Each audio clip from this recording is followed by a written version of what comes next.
All right, so we are going for it. We are in the middle of our look at techniques of integration. We've looked at integration by parts. We've looked at powers of trig functions. We've looked at trig substitution. And on today's show, we look at these partial fractions things, whatever they happen to be. So I will set up for you why we might want to do this. So let's just suppose that we want to integrate this function. We want to integrate this function, and we're thinking about all the ways we know to do this, and it's not powers of trig functions. That's silly. It's probably not trig sub because this thing is a, oh, I'm so sorry, because this thing is a cubed and not a squared, so we're probably not doing the trig sub thing.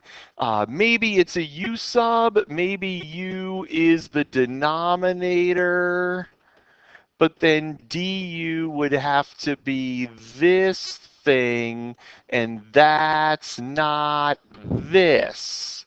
Or a multiple of that. So all of these ideas are nice, but wrong. So maybe I follow up and I say, you know what? The denominator is factorable.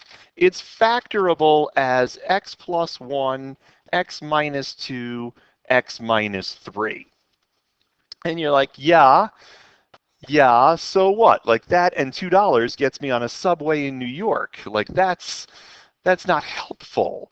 And so you say, okay, first of all, he doesn't know it's not $2 anymore. Second of all, that's still not helpful. So okay, so what if I told you that there's a little bit of black magic that we can do where if these are the three factors, then there have to be three fractions whose denominators are those three terms, those three denominators, and we can write the big ugly fraction as this plus this plus this.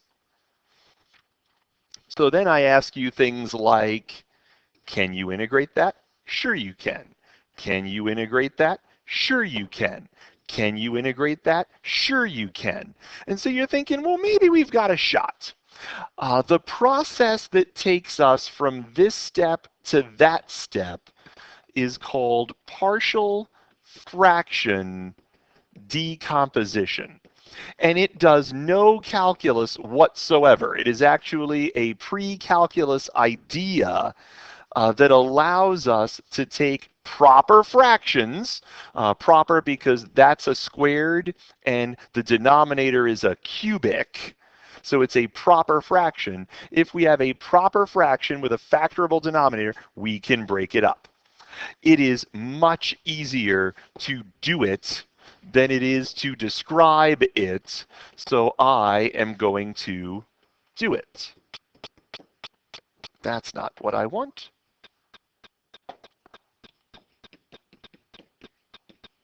X squared, 1 over x squared minus 7x plus 10. What is the thing I want to do? I want to break this fraction up into the sum of two proper fractions whose denominators are the factors of this denominator over here. And this denominator factors into x minus 2 and x minus 5. X minus 2 and x minus 5. So here's where things get messy. This is a proper fraction, meaning that its numerator is of a lower degree than its denominator. The denominator is the highest power of 2, the numerator has the highest power of 0, which means that this has to be a proper fraction. That means that its denominator has to have a higher highest power of x than the numerator does. Well, what's the power on x here? 1. So the power of x on top cannot be 1. And so it has to be just a number up there. There cannot be any x's up there, or else it's not a proper fraction. And similarly, this has to be a number. It's not there can't be an x there, or an x squared, or an x cubed. There has to be a number there, or else that's not a proper fraction. So the question is, what is A? What is B? And so we do a little bit of algebra to do this. We're going to combine these two fractions. And we know that to combine two fractions, we multiply each one by the other's denominator. And so this fraction must be equal to the original fraction, which means that the numerator here has to equal the numerator of the original fraction. Now from here, people split into two schools of thought. One of the schools of thought says solve a system of equations. So solve a system of equations, because the left side is ax minus 5a plus bx minus 2b is 1, and we think to ourselves, the x's on the left side have to equal the x's on the right side, and the numbers on the left side have to equal the numbers on the right side, and so you get that a plus b is the 0 x's on the right side, and negative 5a minus 2b is 1, and you solve that thing like you would have in 9th grade. That's one way to go. The other way to go is to make two strategic substitutions. We make two strategic substitutions. One, we sub in x equals 5, because x equals 5 makes this go away. If x equals 5, then this whole equation becomes 3b is equal to 1, so b is 1/3. And the other strategic substitution is x equals 2, because that makes this go away. And so if x equals 2, then this equation is negative 3a equals 1, so a is negative 1/3. If you solve the system, you get that answer. If you do strategic substitution, you get that answer. So what? What does this mean? Well, now we can do this integral, because we know that the big scary fraction is really just a over x minus 2 plus b over x minus 5. And we can do each of those. The integral of 1 over x minus 2 is natural log of absolute value. The integral of 1 over that is natural log of absolute value, and we've got it. We've got it. If you look it up in the back of the book, you're going to see this thing, and we can talk when we gather about why that's true, but there's nothing wrong with what's on that next to last line. So all of the hard work is done trying to figure out what A and B are, and then that makes the calculus much more straightforward. I shall demonstrate. X squared plus 2 over x minus 1, 2x minus 8, x plus 2 dx. So the way the theory goes, there are three fractions whose denominators are these that add to this. And because that's a power of 1, that's a power of 1, that's a power of 1, that's a number, that's a number, that's a number. So then how do we figure out what A and B and C are? We combine the three fractions over a single denominator. To combine the three fractions over a single denominator, each one gets multiplied by the other two.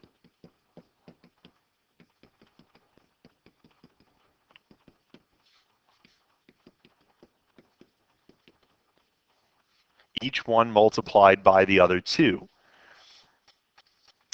And that fraction is equal to the original fraction, which means that this is the same as that.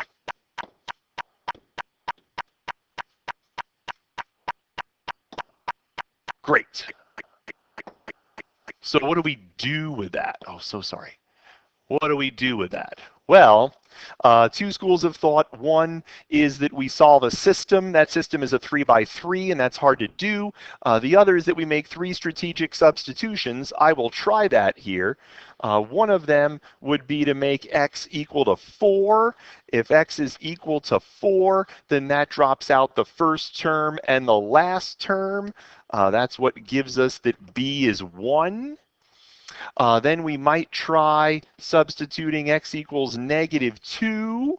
If x equals -2, then the first term and the second term drop out, and that's where we get that c is 1/6. And then we might try a strategic substitution of x equals 1. If x equals 1, then the second term and the third term drop out, and that's where we get that a is -1/6. And so this integral becomes the sum of 3. It becomes -1/6 over x minus 1 and 1 over 2x minus 8 and 1/6 over x plus 2. And we can do those 3 integrals. The integral of 1 over is natural log of absolute value. This gets a little tricky in the middle because there's a 1/2 we need there. I'll let you think about why that is. And then this last one is just 1 over, so that antiderivative is a natural log of an absolute value. The hard work is done off to the right. A couple of things for you to try. You might want to try the integral of 2x minus 1 over x squared minus 5x plus 6. And you might want to try the integral of -4x plus 6 over x minus 1, x minus 2, x minus 3. Those might be things for you to consider. I will ask one other question before our time runs out. What if there's some, yeah, let's do it. What if the denominator has a factor that doesn't factor? What if you're stuck here? So you say to yourself, okay, I know that there has to be an x minus 1, and I know that there has to be this thing that doesn't factor. So what are the numerators? Well, this one's got a highest power of 1, so the numerator has to be a number. But this thing has a highest power of 2, which means that the numerator could have an x to the first in it. It could have an x to the first in it. So then what? Well, when we combine the fractions, the numerator gets multiplied by the other denominator, right? The numerator gets multiplied by the other denominator, and this big crazy numerator is equal to the crazy numerator over there. So you're trying to do 3 strategic substitutions, and you're pretty sure you can figure that x equals 1 is one of the substitutions. And maybe you're thinking, well, if x is 0, some stuff will drop out. And I agree, if x equals 0, some stuff will drop out. And then what do you do for the third one? Because you don't want to mess with the roots here, and nothing else is obvious. And the answer is any other x will do. I picked x equals 2. You can get any other x. You can do any other x. It'll do just fine. It turns out that a is 2, and c is 1, and b is 1, and you end up with an integral of 2 over x minus 1 plus x plus 1 over x squared plus 2x minus 4. And I am deliberately going to leave this alone. One, because I promised that we would hold things to about 15 minutes. And the other is because you know how to do this. And we will talk about that when we gather.